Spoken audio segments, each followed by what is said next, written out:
Thanks, Maddie. Welcome, everybody, to the sixth edition of the Lear Treasury Experience. This is our sixth year hosting this, and we're excited to have everybody back. Today, I am joined by a good friend of mine and colleague, Gagan Sivia. We're going to be presenting, as Maddie mentioned, a session on AI and Treasury and how automation and its rapid evolution is affecting Treasury.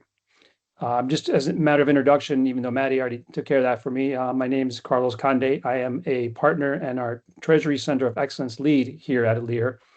And I'm joined by Gagan Sivia, who is a faculty at the British Columbia Institute of Technology. Just a couple of brief things that I want to introduce Lear for those of you who may or may not be, have experience with us or aware of us. Lear is a consulting company. We are founded as a Treasury consultancy back in 2005, so we've been in business for over 20 years now. However, we are also a full-service consultancy for ERP implementations, advisory services, amongst many other practices and services we offer. We're partners with several organizations such as Oracle, FIS, and Kyriba, but we are Treasury agnostic. And this presentation is going to be Treasury agnostic as well. Just a couple of quick keynote objectives here. We want this to be educational, informative, and interactive as possible. Obviously, this is a virtual conference, so the interactions will be somewhat limited. Some of the things we would like to have the participants take away from this are understanding how AI and machine learning are modernizing Treasury departments and the work they do there. Discuss how organizations can be better prepared and embrace the tools and potential of AI. And then review AI Treasury automation tools and processes currently available. And then, of course, looking at some of the pros and cons of AI. Not everything is, rosy, and there are also a lot of unknowns when it comes to AI. Gagan and I are going to present this in kind of a fireside chat manner. We'll be talking with each other, not to the slides here during our presentation. But before we get things kicked off officially here, let's go ahead and take a poll question, just to kind of get a feel for the room, if you want to call it, a room here. Maddie is going to kick off the poll question it's a kind of a two-part question. How are you currently using AI at work? Which probably I would say 80% or more of you are, whether you know it or not. And then the second part of that poll question is, if you are, which we'll just take into consideration that you are, in what ways are you using it at work? So a little bit of a two-part question here. And are you using ChatGPT? Are you using Copilot or Gemini? Some of the other AI tools are you using for reconciliation, cash forecasting, fraud detection, or are you not using AI? Or are you not aware that you're using AI? So we'll take a few seconds here to let some people start to, and amazingly, I was kind of spot on at 80% mark there. I said that was just a guess, but I guess I'm fairly good at guessing, better than AI is, at least for now.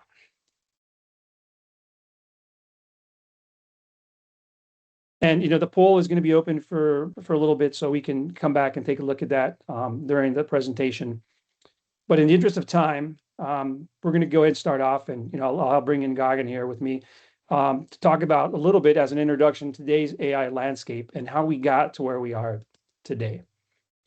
I'm just going to start off, and then Gagan take the rest of these. But one of the things that we tell our clients and just in these presentations is that the foundation of artificial intelligence or AI is data. Without data, there can be no AI. So you hear about the LLMs, the large language models, all the data scraping that all the different AI tools are doing. Data is the foundation of AI, and that's one of the things that we do drive home, is that without data, there is no AI. Gagan, if you want to take some maybe how we got here to predictive and then generative AI, and then I can take the last one, which many people may not have heard of. Yeah, no, for sure. Yeah, thanks everyone for coming. And we're trying to make this as concise because we only have a small amount of time together. But I am an accountant as well, and I worked in forecasting. So the value that that brings into this conversation is that it's the same story that everyone's heard before. It's garbage in, get you garbage out. So if your core data is not capturing what the insights are that you're after, or it won't allow, then therefore it won't allow you to predict going forward. So predictive AI is on the basis of the strength of your data. And that's where I think a lot of people get it wrong. And so you may think it has all the insights and details you're needing, but if you miss that mark, then going forward is going to be the biggest challenge and hurdle right there. So the predictive AI side, it's using the stats, it's using the forecasting, it's using all the lovely algorithms we didn't want to learn in stats class. And so from there, based on that, we're able to get to where everyone's kind of comfortable with the term generative AI, where, it's again a stats model to say, okay, well, what's the most likely next letter? What's the most likely next word until it gets it right? So it needs that continuous feedback loop to get there. Now, the last little bit, the AGI slide was actually, our AGI note was brought in, I think, just a couple days ago by Carlos, because before we were speaking to a whole other concept of what was going to be going forward. And now it's new terms, right? So the future keeps changing as faster than we can update these slide decks. So AGI is now the next one. It's a bit more hypothetical right now because we're not entirely sure what the next level will be because we're not even sure on the reliance of where we're at now. So we still experience the hallucinations. We still experience the fact that you can't just blindly trust. And so the critical thinking piece requires us, those with insight. But yeah, so AGI is the next term if you haven't heard it yet. Yeah, that's a good point. I mean, a lot of people probably haven't heard of AGI. Artificial general intelligence is what it stands for, as you mentioned, and it's still hypothetical, right? But this is where the things that people are maybe afraid of, the stuff that the Terminator movies were based on, where AI, becomes possess the same cognitive abilities of humans and can think on its own and can then theoretically do things on its own without humans.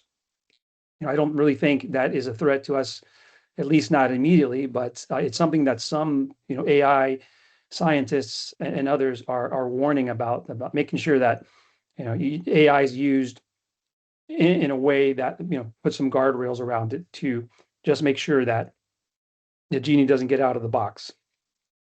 Um, Continuing on the AI, progression of how we got here.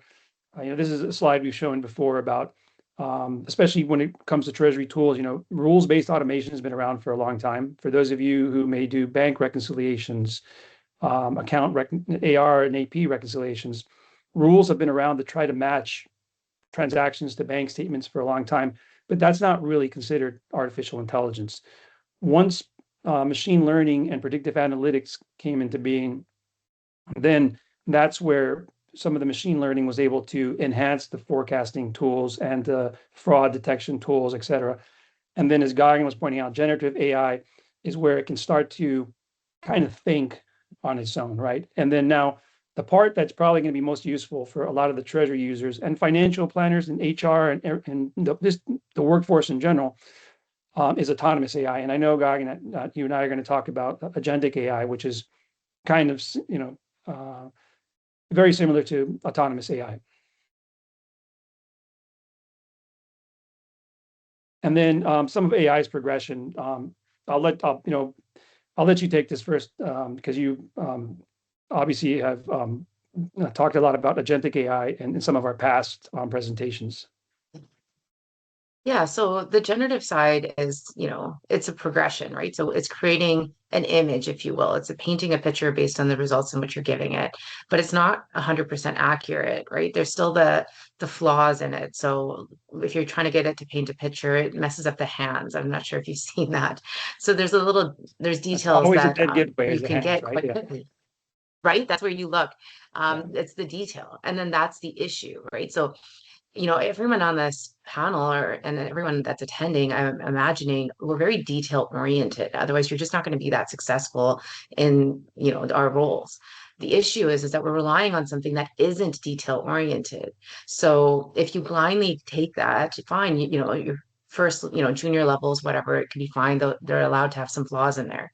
But as you get to the senior levels, those flaws make all the difference in your role. And that's where understanding the context and understanding, what can it give me and where does the limitations exist really matter. And so that's where we can get to something that we're now more familiar with is the agentic side of things, where it appears that it's thinking, acting, believing, and, kind of mimicking a human behavior or what you would do for work. And it does a pretty good job and it's only getting better, but it needs to have those guardrails and the safety of that oversight. So trust me, if you know what you're doing, your job will not go away. But it's the other aspects of how we're going to be adjusting the new tools. So if you essentially view everything that you're seeing and hearing as a new tool. So, like before you got into Excel, what were you using? And then now that you're in Excel, you're using probably Tableau and Power BI. So you're advancing your skill sets and your tools because the system can actually do things better, faster, as long as you can control it. And that's where we can get into all these other aspects that you're seeing on the screen too. And then you can get into the whole the executing and the adapting. And then the goal is to get the system to integrate to you and your system, the way your company operates seamlessly. And that's where, it's getting there. It's not 100% there yet. Yeah, and that's some good advice there. And we're going to get into some of the strategies about using AI in your workplace, because generative AI, as Gagan was pointing out, it gets information from millions and millions of sources. The internet.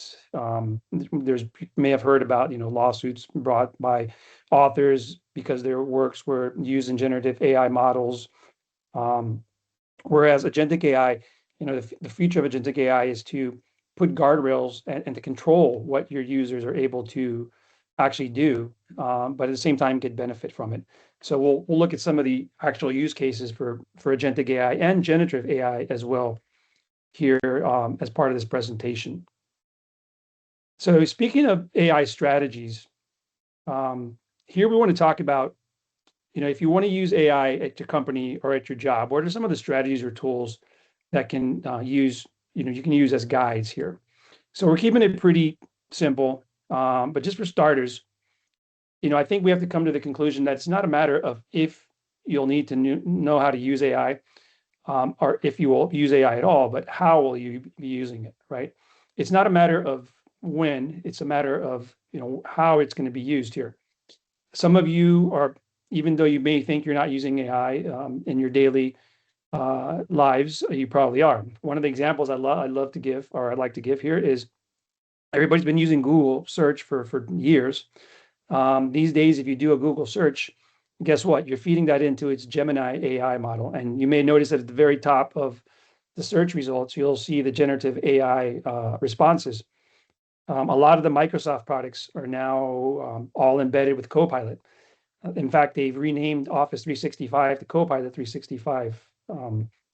Companies are doubling down on their AI strategies. For those of you who use Oracle, which I'm sure there's a lot of Oracle users out here, Oracle recently, in the last 2 months, changed its Oracle Cloud World conference, which is coming up here in the middle of October, to AI World. So you can see billions of dollars, even trillions of dollars being invested.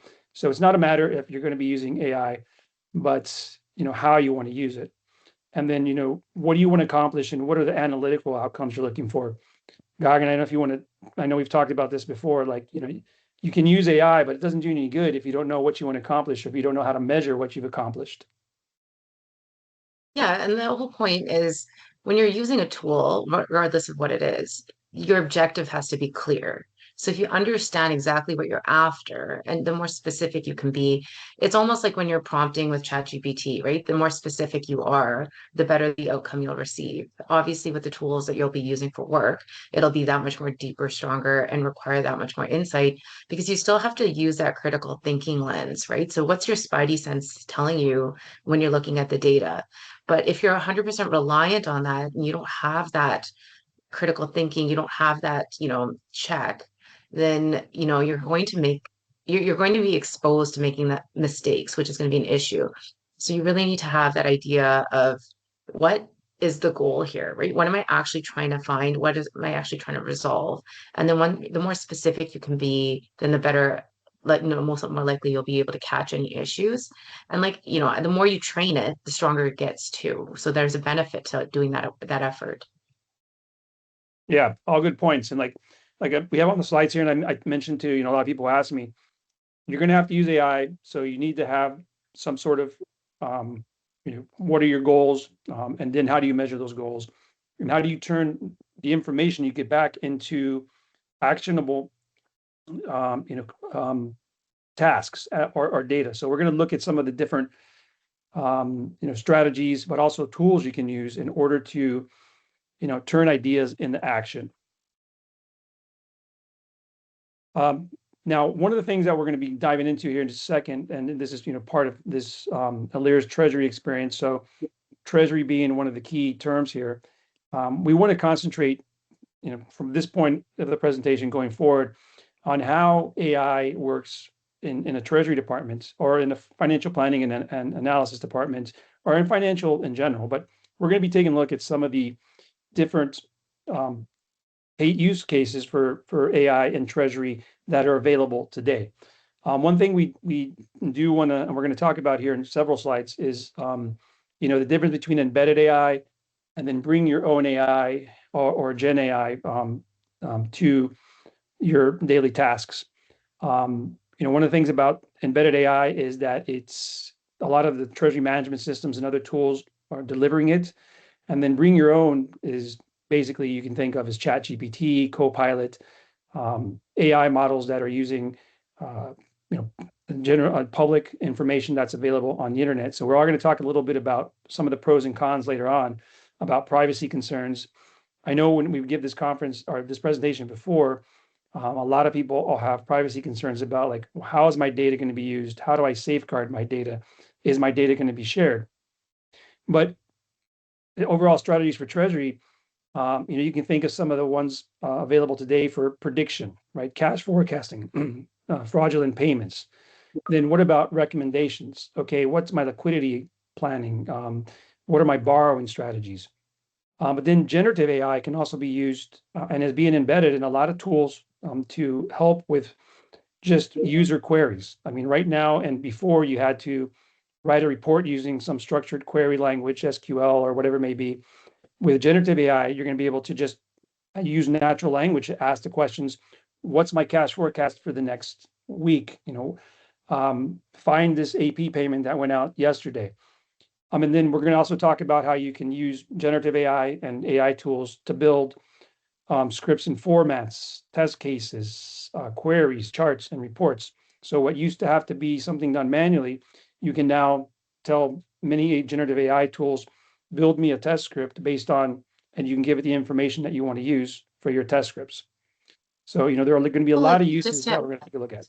Go ahead, Gaga. Just to add to that, yeah, just to add to that. So in my financial planning role, I used to use OLAP cubes, right? So then you needed the Yeah. DBAs to load the data. So then there is obviously a delay. So even if it was half an hour, which typically it wasn't, it was typically one full day delay, then you're only as good as your data and like how actionable that data is. I used to work for a transit authority that they reported preventable bus collisions, which is a really big deal. But by the time it came up to the enterprise head office where I worked, it was 5 months delayed.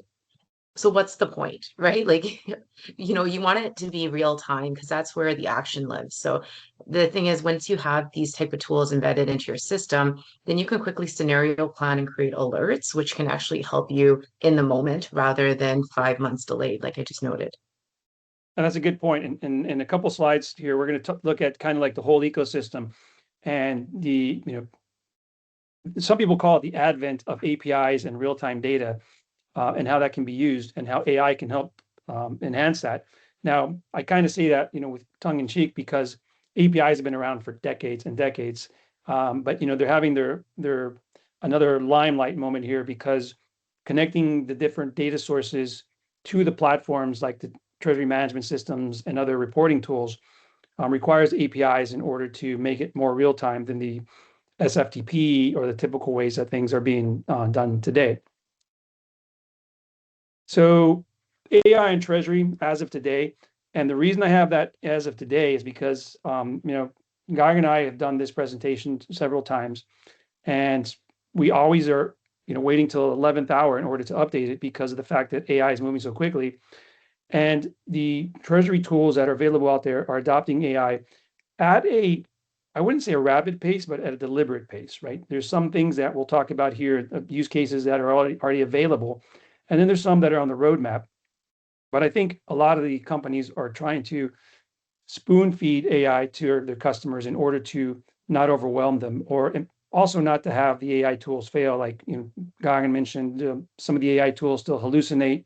They can give you incorrect results, which of course, incorrect results are not going to do anybody any good.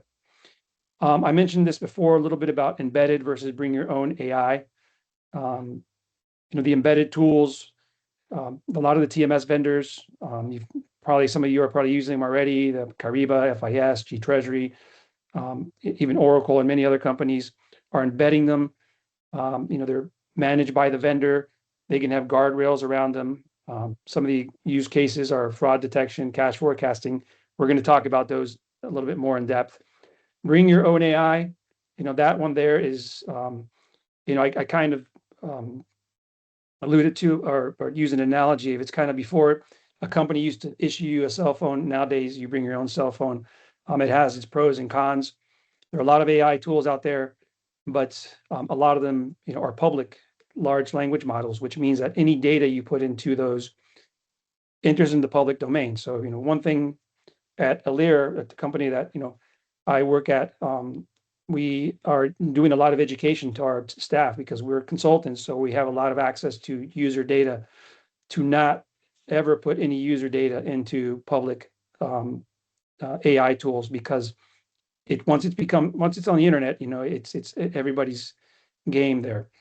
But ChatGPT, I know that people probably use ChatGPT to generate emails, generate proposals, generate scripts, speeches, and all that kind of stuff. So there are some tools that are useful. And then, like I mentioned before, like Microsoft is embedding their their own tool into most of their products. So it's embedded in Excel. It can be embedded in Word. So Copilot is a large part of Microsoft's strategy. I don't know, So like I Gagan, just if you want want to to add add to anything. that a little bit. Yeah, it's just that so in one of my classes, what I get to do is they submit a financial report. And right now I've been holding on really strongly to the fact that ChatGPT is not good with numbers. So it can't really do math. Its charting doesn't really understand. There's a lot of flaws that happen. But sure enough, I get a lot of papers that come in and it's riddled in ChatGPT. So the test is, okay, now get up and say it. Right? Let's see if you can speak to it. And they can't, right? Because they weren't the people that authentically created the material. And that's the difference. So if you use the tools, make your emails pretty, please remove the emojis. Everyone knows where it came from. And so the reality is that if you don't actually know what you're talking about, it still comes through.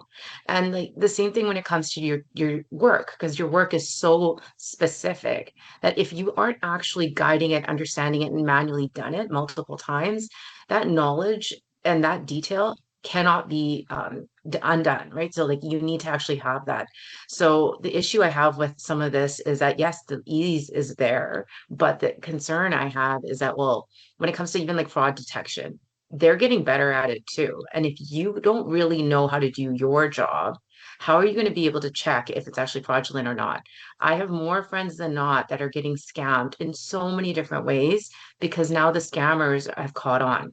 I just got a phone call right before this call started that, somebody like my Amazon order included some ridiculous number. Please press one for or to speak to an agent. And it's like, okay, well, it sounded real. The English language is strong. Emails that are coming through that are fraudulent are even better than ever. So how are you actually going to be, creating that defense towards something that if you're not actually there, authentically doing the work? Yeah, and we're going to talk a little bit more about that in the pros and cons, like voice cloning, deep fakes. As usual, the criminals are, probably the best at using some of these tools. Uh, for whatever reason, criminals are early adopters of a lot of these tools. So that's one thing that we're going to also talk about towards the latter part of this presentation as well. Now, we mentioned, before about APIs and the modern Treasury landscape. So, the AI is embedded in a lot of different parts of the modern Treasury landscape, let's call it. What this diagram is looking at is, a platform such as a Treasury management system. That is, where a lot of embedded AI is. I'm sure that a lot of you are using Treasury management systems. I named a few, the more well-known ones, Cariba, FISG, Treasury. There's probably, baker's dozen out there of them. A lot of you are probably still using the most popular Treasury platform in the world, which is also known as Microsoft Excel. But Microsoft Excel is actually getting a little bit better because of Copilot and a couple other things. But with APIs, you can use a Treasury management system to connect to a lot of different parts of the ecosystem. So your enterprise systems, such as your Oracle Cloud and SAP and NetSuite, where your book of record is, your GL and maybe your AP and AR. Bank connectivity, bank connectivity is a big part of a TMS, that a lot of the systems deliver bank connectivity as a service, and then reporting and analytics and embedded apps. And this is where some of the AI is really coming to the forefront, is being embedded into the TMSs for you to use. And we're going to jump into some of the use cases here in just a second. So I'm going to go ahead and start off looking at some of the use cases, and then Gagan and I can take some of these. I know that we've done this in the past, that she has some that are near and dear to her heart, and so do I. But reconciliation is the current use case. Bank transactions, bank statements, which have notoriously been difficult to read and understand, even from machines. AI can certainly lend a hand in helping with understanding some of the bank statements, and also looking at patterns and teaching itself to improve the reconciliation process overall. And then control, payment fraud detection is another thing that is already built into a lot of these Treasury management system platforms, as to looking for fraudulent payments by looking for patterns and learning, what your normal payments look like in order to find outliers. Reporting, creating new reports. One of the things that has always been kind of an Achilles heel for a lot of ERP systems and Treasury management systems is reports, right? Most of the time, everybody gets the same report, whether they like it or not, and it's very canned and very difficult to modify. It requires technical skills. Reporting nowadays, with generative AI and some of the other tools, can be custom tailored to each individual user, and in different cases, right? Show me a report for my financials for the last quarter. So reporting is something that generative AI is going to help with quite a bit. Forecasting, this I think is probably one of the easiest return on investments when it comes to TMS and other AI systems, is if I can forecast better my cash flow, I can have better investments. I can avoid liquidity crunches, and therefore theoretically, make more money on my liquid cash flow. And then decisions, there's something that I know Gagan and I have talked about, is investment decisions. Instead of just having to guess, I can have AI help me think about, okay, what if interest rates are going up or going down, in the case as just happened last week, everybody's favorite variable, tariffs. What's going to happen, if tariffs are increased or reduced? So a lot of the decisions that take, as Gagan pointed out, by using cubes or other let's call them mature reporting abilities, can now be done in seconds, and they can pivot as needed and update it almost immediately. What I would just want to add to that slide, if you don't mind, Yeah. sorry for 1 second. So amongst that, so some of you may already be familiar if you're already using a lot of these tools, but adding in the additional thought. So for the control for the middle slide, payment fraud detection, especially because now I'm being very hypersensitive and aware of all the fraud that's occurring. Imagine if you had more insight to your insurance. So how much are you covered? And so what is required for that? So if are you only covered for one large lump sum of fraud? Or are you covered for if somebody kind of gets in under your radar and has multiple fake invoices, and over time takes quite a bit of funds. So if you can overlay those concerns over your fraud detection report, imagine how much more insight you can play with. The forecasting, the predicting when a customer pays, imagine that you can actually control your terms on, on a need basis. So can you incentivize your vendors or your suppliers or your customers to pay sooner or delay payment? So then that way it actually aligns with your goals. So maybe you have some flexibility and you can reward them by giving them flexibility, or and vice versa. So you can actually create customized tailoring that will allow you to get a deeper relationship with your customers. So if you understand their concerns, then maybe you can do something on your side to help, help them when they're in a situation. Right now, it's recessionary like times. I'm not stating it that it is, but um, can you imagine if you can actually be more empathetic to your customers and then also receive that empathy back from your suppliers? And then obviously that can help with the decision making and start making it a we thing rather than a you versus I thing. Yep, all good points that we're going to talk a little bit more about here in the next few slides as we dive into some of the different use cases. But the first one that I mentioned was reconciliation, right? So most of you, or a lot of you, are probably working on reconciling bank statements, financial statements, and other types of financial information to transactions. One of the things that's always been, kind of a pain point for a lot of people is bank statements not having enough information, correct information, identifying information. And then, as many of you are, probably suffered through as well, banks will change what they put in the addendas, what they put in the reference fields. They'll change the BAI codes they're using or the SWIFT codes they're using. So it takes a lot of updating and just research in order to reconcile, especially when it comes to like receipts that, money or receipts just come in with no identifying, characters or addenda, becomes very difficult. But with AI and machine learning, the systems, the platforms that deliver these are able to do a much better job of not only dissecting the bank statement, but also being able to see patterns, see recurring patterns, and also learn and just be able to, use intelligence to try to determine what this bank statement transaction matches in your ERP or in your treasury management system. So, AI is doing a much better job of helping with reconciliation and bank statement organization.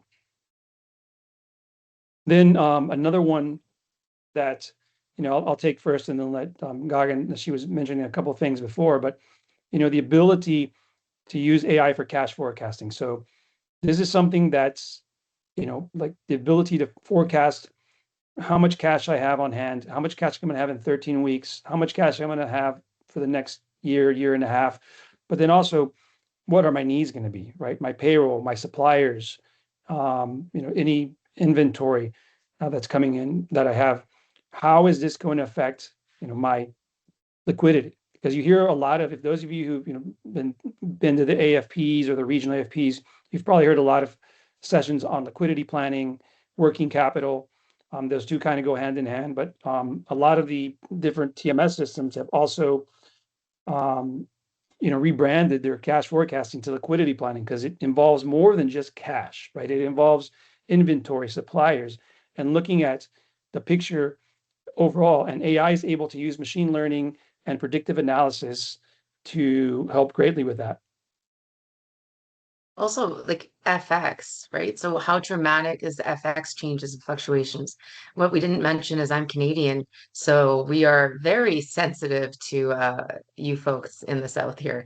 And so, you can do the best planning you want. Like, I'm love Excel, I teach Excel, but you can throw it away within 10 seconds of an announcement that happens, right? So, all of that needs to be real time and reactive, so you can get that with the right tools. Yeah, good point. And we'll have, I'm sure we have some Canadian folks in this session here. And our next session, I'll just put a plug in. Bob Stark from Kariba will be giving that one, and he's Canadian and he lives in Vancouver as well. So might be your neighbor. Yeah. Suspicious payments. So One thing that obviously you hear a lot about when it comes to some of the concerns from CFOs and treasurers and cash managers are suspicious payments. And they've been around for decades, right? I mean, remember the movie Catch Me If You Can about the check kiting or fraudulent checks, check washing. Surprisingly, that still happens today. We can have a whole nother session on why people should be not using checks. I mean, we know there's a lot of reasons for that, but just in general, checks, ACHs, wires, real-time payments, all of those are prone to fraud, right? And it could be something like I mentioned, check washing, or it could be somebody initiating a fraudulent payment, initiating an ACH payment from one of your bank accounts. So AI can help detect those and stop them. So the banks are doing it to some degree, but also a lot of the treasury management systems are allowing you to take control of that fraud detection. The banks are doing it, and part of it is their banks protecting themselves, and in theory protecting their clients as well. But if you can bring that in-house to a large degree and protect yourself, that's something that is important. Not sending out fraudulent payments. Goggin talked about deep fakes and and voice cloning, where we've probably heard stories about the CFO frantically calling the treasury manager to send out a payment for $1 million to some client in North Korea, which doesn't exist. But that is something that is AI is doing a good job of helping with fraud detection.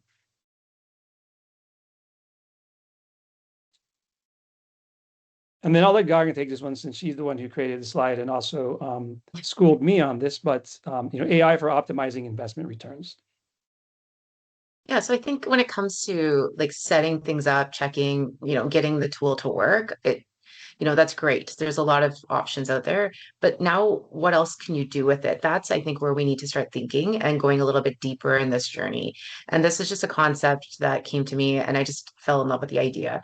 So it's the investment return side of things, but then also like the real action, the small little details that really add up to a lot. So if you can give something called dynamic discounting, right? So then as your vendor pays you based on your needs, not just a generic agreed upon, N15, N30, or Costco is what N give me, I'll tell you when I'm going to pay you, right? So whatever it is, but like based on your actual need and what your company's goals are. So then you can actually make incentives, benefits that will actually create that empathy that I was mentioning earlier. And then also return the favor. So if you understand what your colleagues are going through and your partner side of things, can you imagine how deeper your relationships could be and then how stronger your discounts can be as well because you lent them a hand? So using those kind of concepts is where we really need to take these tools and the understanding that now that we're using them, now that they're, kind of becoming our day to day, and yes, you still need the controls and the fraud detection, all those things, but how are we bringing our relationships further? How are we actually bringing our investments further? So it's using this kind of concept, and obviously you can apply that to your company and whatever makes sense for you. Yeah, and for anybody out there, that's attending this session that is looking for a TMS or some type of tool to help them, manage your treasury, and getting pushback from the CFO or whoever it may be, as what's the return on investment? One of the quickest ways is that if you have money laying around because you can't do a good cash forecast, then you can't invest that to get optimal returns. So one of the things we tell a lot of our clients, the easiest return on investment from a TMS is the ability to do better cash forecasting, which leads to the ability to do better investments. And if you can make more on your money, the TMS will pay for itself in a matter of months usually. Yeah. The other opposite side is just to say, well, what is the impact if we don't do it? And then that's the, the Exactly. vulnerabilities that we've mentioned already. Yep. Right? And then obviously this leads to your real-time analytics. So the impact of that delay. So if you're not actually using real time and your customers and also your competitors are, then that obviously is going to make a big dramatic impact to, your outcome. And right now, when we're in low economic times, that little marginal difference makes all the impact between, your numbers being in the red or being in the black. So all those small little details do add up, and that's the benefit. But the thing is, you need to have a team that is wanting to be actionable. It can't just be one-sided. So the direction does need to come. So the concept of just piloting until you grow can work as well, but make sure that entire division or department's on board. Yeah, and one of the things that, Gagan, that AI and data and APIs and some of the Treasury platforms bring together is this ability to produce real-time analytics, dashboards, getting data from your bank during the day in real time to help with, cash forecasting, getting data from your investment brokers, from AP, from your payroll, and bringing it all together where it can be updated in real time rather than spitting it out to Excel and sending it around in an email, whereas it becomes stale the second that you export it to Excel. So one of the things we've been talking about, a couple of different things, data, APIs, and then artificial intelligence to help gather, a lot of those different data and bring it together in dashboards and in reports, but then also being able to extrapolate it to forecasting, to liquidity planning and decision making. We talked about, okay, if I'm going to have to use AI, what are my goals, and then what's my outcome, right? And real-time analytics is an outcome that is something that's measurable, actionable, and can be give you a return on investment. Yeah, I was helping I was doing financial consulting just to help somebody, and the company we were working on, it takes them 7 weeks to update a performa. 7 weeks. Like that is way too much time. And it is, yes, they're comfortable with it. It's the way they always did it. But unfortunately, that's not the way everyone else is doing it anymore. So that's their risk right there. So it's pretty easy sell to say, you know what, you need to change, but you need all the parties in the company to be willing to change too, right? Yeah. By the time they're done with that performance, it's time to do it again. So they might as well it's a never-ending cycle. AI for building reports in your favorite tool. I'm sure that, if we took a poll here, everybody's favorite tool would still be Excel, and that's fine. And actually, a lot of the TMS platforms are pivoting back to where, okay, if everybody's going to use Excel anyway, let's give them a way to gather the data and generate, the analytics, and then put it into Excel for consumption.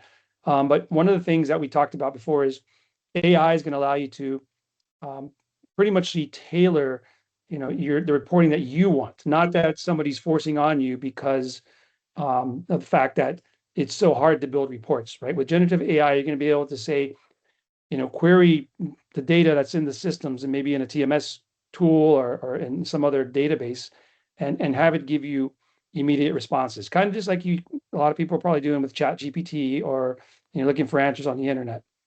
So, it's one thing that AI and reporting is something that's already available, and the TMS vendors and others are rolling more tools out, every day. I love Excel. That's all I can say. Yeah. So I'll let Guyan take this one here on Gen AI and digital agents because again, she and I worked on this, but she did the lion's share here. So, this is something that I'll just add. One of the things that's kind of like the agents that you're using them today, probably without knowing a whole lot of it. I'll use the example like when you chatbots, of course, is an example of agents that have been around for a long time, but they're evolving a lot. Yeah. And that's the thing, right? So we all seen that little chat box on the side that gives us some random, prompts. So I don't know who actually benefits from that a lot. I always have a deeper question. And so that's where the digital agents are actually coming into being a thing. They're being representatives of your employees, and that's what you're hearing on the media to say they're the ones that are going to take over your, frontline staff. And to some extent they should, right? So if your frontline staff just aren't doing work that requires a lot of critical thinking and thought and can be automated, I agree with the concept. Let it be automated.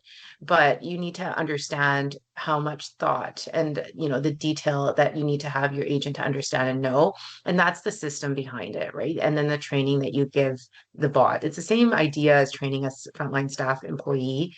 But then as you go deeper, you need that system to understand the concept of having a brain, which is a reasoning, right? All of that comes to how do you logically answer this and what is okay in your ecosystem and your system, right? So it just it's just training essentially, and but you're seeing that like Copilot now has this little assistant on the side, and it's up to you to decide what are the walls that the assistant can use, right? So the agents do come with systems, but it depends on that. Are you bringing it in, or are you using the system that is within your tool? Because that creates these bounds. So it can either use information within its bounds, or it can start going external. So even with like the chat GPT, there's this case where there's some information that it doesn't allow you to know. It doesn't want you to, the public, to understand things that are, dangerous. But if you ask the reverse question, you can still get the answer. And that's Right. dangerous to you and your customer, and your privacy being leaked. So you have to understand digital agent does have a lot of pros because it can mimic and replace your frontline people and even go deeper into maybe your one step above that. But you have to understand how much information you're willing to allow it to access, and how much do you want it to recall. So do you want it to learn? Do you not want it to learn? Do you want it to be like, forgetting it and starting from scratch every time? Because that does require you to have a different tool and a different system behind it. But it is the next thing. So we are seeing that. And that's where you're seeing, the automated phone calls and the automated everything else. There is a point where it's okay. But now I think we're dabbling into that, is it manipulating, right? So there's a very famous Spotify band. I forgot the name of it. It's got 100 million, or it's got 1 million views or 1 million likes on Spotify within the first month of it being on Spotify. It's completely generative. And so is there something wrong to that? I'm not entirely sure, but it's becoming a bit of a debate. But understanding, am I talking to somebody real or am I not? I think that's where we're getting to the ethics of all of this as well, beyond, does it work? Yeah, and that's a good segue into, the final part of our presentation here, which are AI concerns. We've been talking about how great AI is and it's going to help us do this, it's going to help us cook dinner. Well, I mean, you can literally ask for recipes, but it's going to help us in our day-to-day lives. But there, of course, are some concerns, and there's a lot of concerns, right? And we couldn't hit on all the concerns that are out there, even if we had 3 or 4 hours. I'm sure then there's a lot of debate going around it. This slide, of course, we update pretty constantly because of the fact that concerns are shifting, right? Some of the concerns for 2025 that we've seen are mandated AI use, right? Okay, a lot of companies are saying you have to use AI, and some people are reluctant, right? Is AI, if I use AI, do I know how to do it? Am I going to, and is it going to take my job away? Gagan was just talking a whole lot about autonomous AI agents. So the concern that she was pointing out, privacy concerns, again, is it going to take my job away? And there's a quote that was in the very first slide that I didn't mention, but I'll mention it before we conclude here because I think it's a pretty good quote to sum up AI about job concerns as well. Ethical training sources. One thing I know Gagan is talking a lot about is like, okay, where's my AI model getting its information from, right? Obviously, there's a lot of disinformation on the internet. Don't believe everything you hear or read on the internet. So the AI models are consuming that disinformation as well. And then AI usability and success, right? Everybody says, okay, we have to do AI at my company. But the recent MIT report had 95% of Gen AI pilots at companies are failing because many different reasons. But I think one of the reasons is because they're not putting into place, what are my measures, our analytics going to be to figure out if this is successful or not. And then, of course, privacy and fraud, right? Deep fakes, voice cloning, just like some of those chatbots and agents can legitimately, maybe call you in order to confirm an appointment or something else. Of course, the fraudsters are out there trying to get your bank account information through many different means and or telling your loved one's been kidnapped when that's not the case. Using deep fakes and voice cloning. So I'll let Guy talk to some of these as well. Pros and cons of AI. Again, this list can be on the left for the pros can be very extensive, and the cons can be just as extensive as well. Yeah, like there's a risk to every tool that you're using, right? So we could just go back and start using typewriters again, but it's probably, that K always gets stuck and I just never could Yeah. go past that. So, we are going to continue, but at the same time, keeping that awareness authentically? How does the system work? So then that way you can have critical thinking. All those aspects really matter. And, you can't, gloss over them, even though you have the benefit of doing something faster, cheaper, easier. Yeah, and like I said, we could spend hours talking about the pros and cons. There's going to be adoption resistance. People are concerned about their jobs. That's a legitimate concern. But there's many things that can save time. Helping with queries, helping with work. So there's always going to be pros and cons to any new technology. It's just learning how to manage those, and how to adopt to them in your day-to-day work, and also your day-to-day personal life as well. Because AI is here, it's here to stay. Where it goes is something that I know we'll be talking about a lot more. I'm sure Gaga and I will, present this, and I know we're presenting it in 2 months. We'll probably have to update it by then, and then of course, throughout the course of the coming years, we'll see a lot more AI embedded into what we do on a day-to-day basis. But there's going to be a lot of controversy and also debate about all this. With that, we're coming to the close of this session. Just as kind of in review, AI is here. It's continuously evolving. It's going to change, changing how it's being used. I mentioned data. Data is at the core of AI. I think that goes without saying. One thing that can help you, we specifically talk about work in Treasury, is that a lot of Treasury platforms and tools that are embedding AI, which makes it a little safer, probably more IT friendly than just having everybody use ChatGPT or Copilot. Organizations are having to adopt. So you may feel overwhelmed about using AI, but I'm sure your organization is feeling just as overwhelmed. And one of the things that's a quote from a gentleman at the Harvard Business School, like, AI won't replace humans, but humans with AI will replace humans without AI. So I don't really think you have to be too concerned about losing your job to AI, but you do need to think about how you're going to use it in your job in order to to stay up to date and relevant with it.